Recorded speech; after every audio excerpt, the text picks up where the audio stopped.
आप देख रहे हैं कर्तव्य एवं निष्ठा का बयान, साहित्य और संस्कृति का बयान, समता की आवाज बयान टीवी। जय भीम। मैं साक्षी गौतम। 16 मई 2022 को पंचशील बुद्ध वाटिका समिति द्वारा 2585वीं बुद्ध पूर्णिमा व 131वीं Ambedkar Jayanti Buddha Vatika park C block Dilshad garden Delhi 95 में हर्षोल्लास के साथ मनाई गई। कार्यक्रम में केरल से आए थॉमस मैथ्यू ने कहा, बाबा साहब डॉक्टर अम्बेडकर को नमन करते हुए इस समारोह में भाग लेने में बहुत खुशी है और इस संदर्भ में जब देश और दुनिया बहुत बड़ा संकट से गुजर रहा है तो इस संदर्भ में हमारे भाई बहनों के बीच में केरल से मैं सच्ची में इसी बात के लिए आया।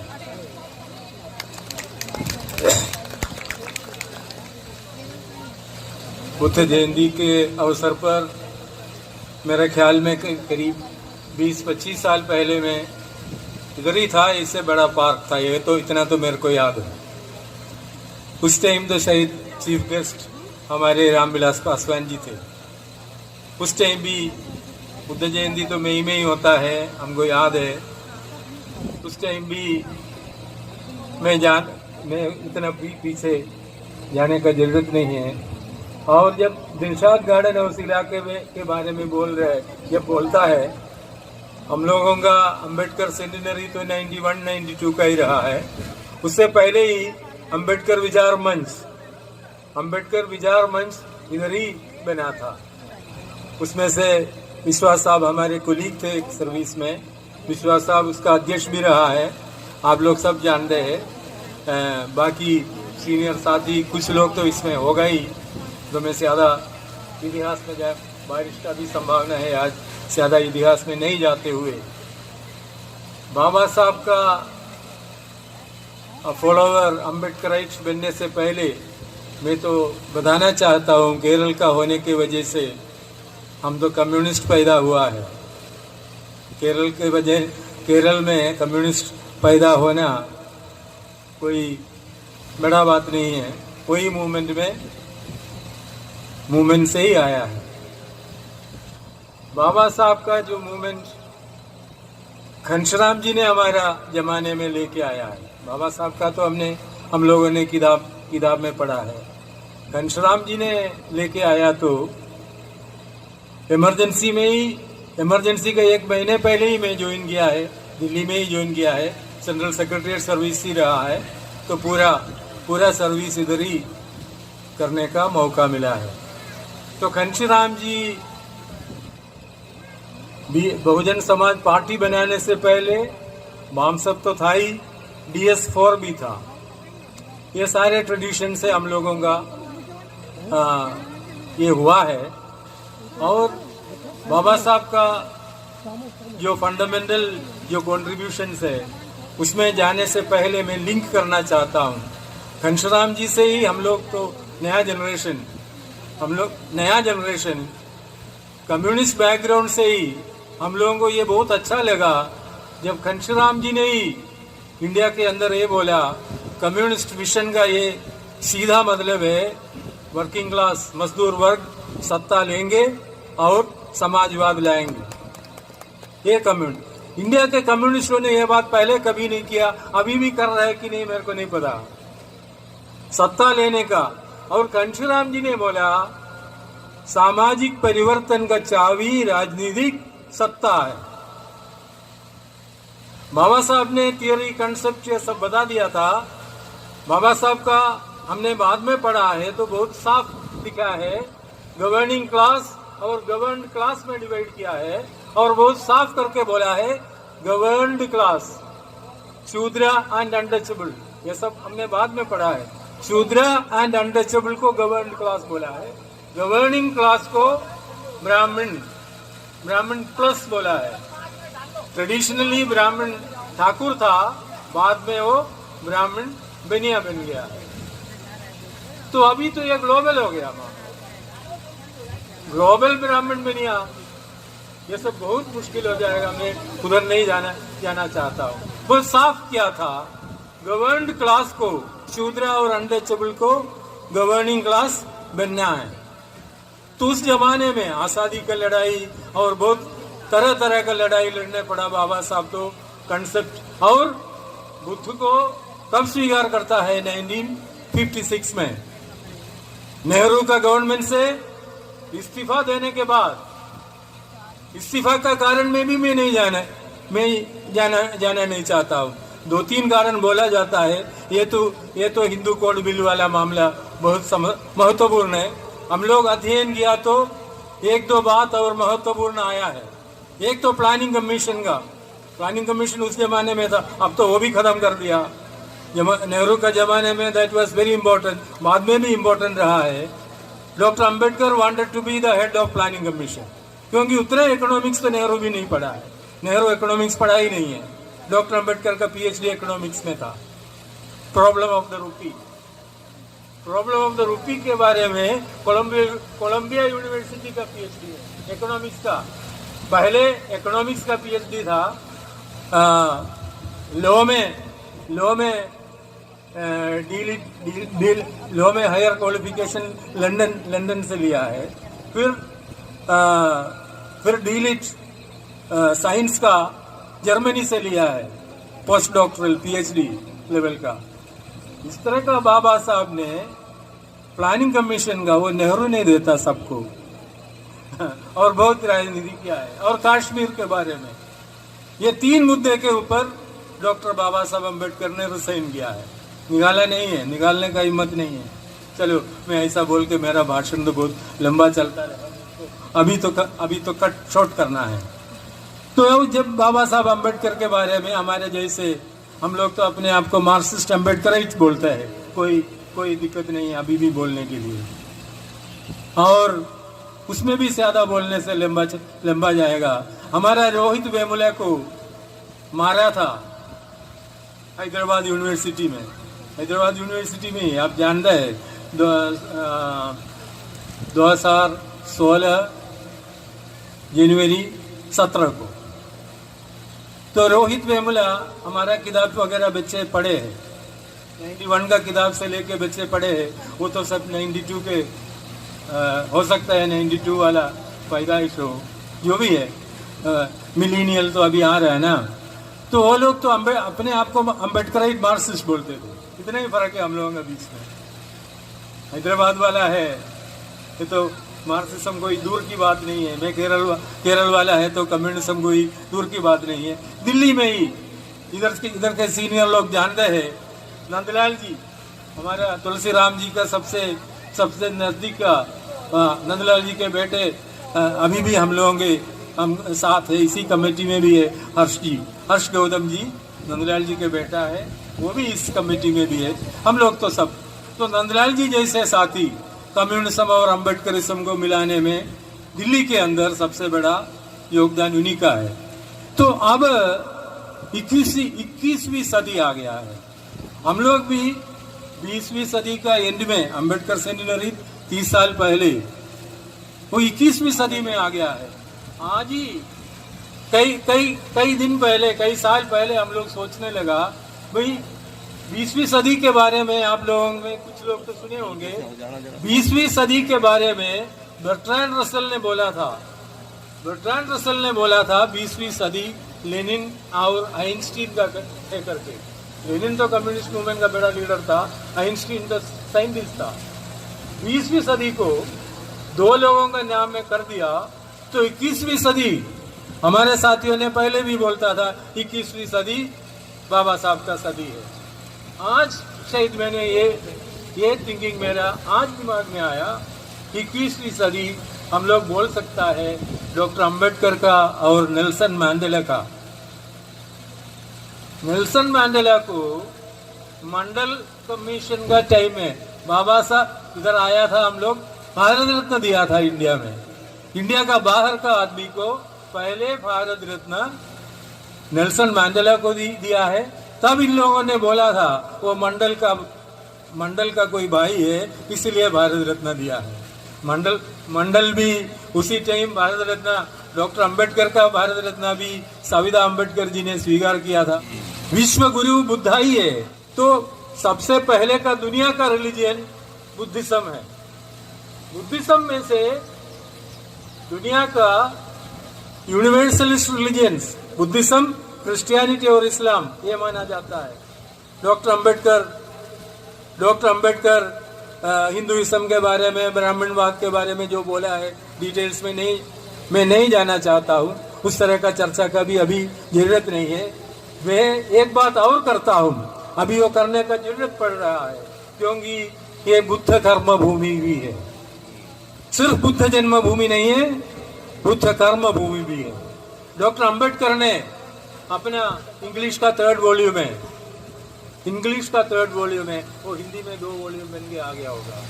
थर्ड वॉल्यूम में बहुत साफ बोलता है, Buddha represented revolution and counter revolution. मैं हिंदी में बोलना आसान नहीं है, इसलिए अंग्रेजी में बोल रहे हैं। ओरिजिनल अंग्रेजी का ही पढ़ा है, हिंदी का मैंने पढ़ा नहीं है। Counter revolution started in India at the end of the Maurya Empire. The Prime Minister of Maurya Empire, Pushyamitra Shunga, killed the emperor, and he started the counter revolution in India. And it is in that revolution, that counter revolution, that caste was made a permanent establishment of Indian tradition, Indian system. Caste को permanent banana, that was the biggest treachery which was made by Brahmanism against Indian humanity. बाबा ने जो बुद्धवाद दिया है, that is नवयाना। हम तो नवयाना Buddhist है, बन रहा है, बन चुका है नवयाना बुद्धिस्ट। नवयाना बुद्धिज्म का एक खास बात मैं आप लोगों से कहना चाहता हूँ। 22 प्रतिज्ञा ही उसका फंडामेंटल है। बाकी जो पंचशील वगैरह तो पहले से चलते आ रहा है। नेहरू ने उस पंचशील को लेके चाइना से सबसे बड़ा पंचशील वाला समझौता चाइना से, उस जमाने का चाइना से। अब कौन सा शील चल रहा है मेरे को नहीं पता है, कोई शील नहीं है अभी। अरे प्लानिंग कमीशन को नीति आयोग बना दिया, नीति चला रहे। मैं ज्यादा ये बोलने का भी मेरा गलत आदत है, इसलिए मैं कम कर देता हूँ। तो डॉक्टर अंबेडकर का ये जो नवयान है, नवयान के बारे में मेरा सेकंड बुक किताब में मैंने लिखा है, caste and class dynamics, Marxist Ambedkarite practice, नहीं रेडिकल अम्बेडकराइट प्रैक्टिस उसका सबटाइटल है। उसमें लिखा है बाबा साहब का बुद्धिज्म को स्वीकार करके नवयाना साबित करना चाइना का कल्चरल रेवोल्यूशन को प्रीसेज किया करके लिखा है 92 का किताब है।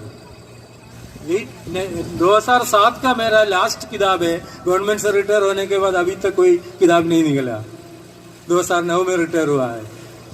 7 का किताब है रीरीडिंग अम्बेडकर 2007 का, उसमें लिखा है वो 92 और 7 के बीच में 15 साल के बीच में मैं और किताब पढ़ा था, उसमें ये आया था चाइना में कल्चरल रेवोल्यूशन कोई चाइना कल्चरल रेवोल्यूशन नहीं था, महान सर्वहारा सांस्कृतिक क्रांति था। महान इंग्लिश में बोलता है द ग्रेट प्रोलिटेरियन कल्चरल रेवोल्यूशन, वो चाइना का सीमित मामला नहीं था।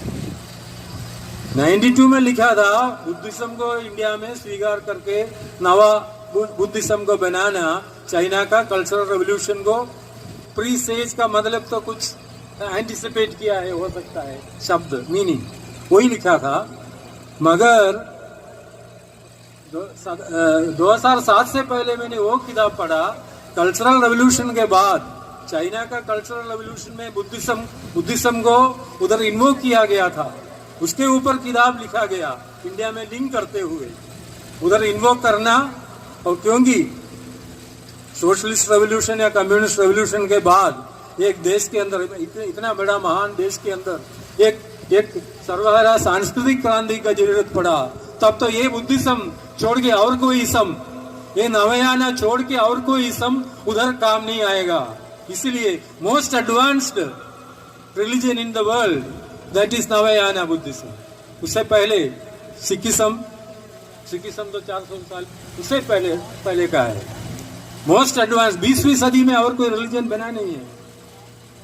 नवयाना छोड़ के 20वीं सदी में बाबा साहब का सारे कलेक्टेड वर्स का जितना बोले उसके प्रिंटेड था वो सारे सेट नेल्सन मैंडेला जी को हमने प्रसन्न किया था.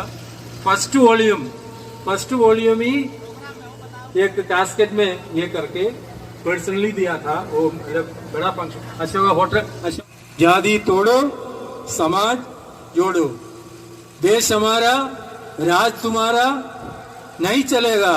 ये स्लोगन सब भूल गया क्या?